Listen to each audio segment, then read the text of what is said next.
My name is Katie, and my life changed forever in 2007. That was when I first smelled Sweet Grace.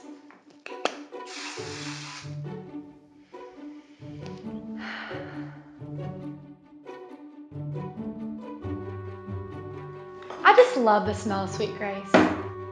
Yes, I'm addicted, but that's okay. Everyone has their guilty pleasures. You may think this would keep me from ever wanting to leave my house, but you would be wrong. Here's how I deal.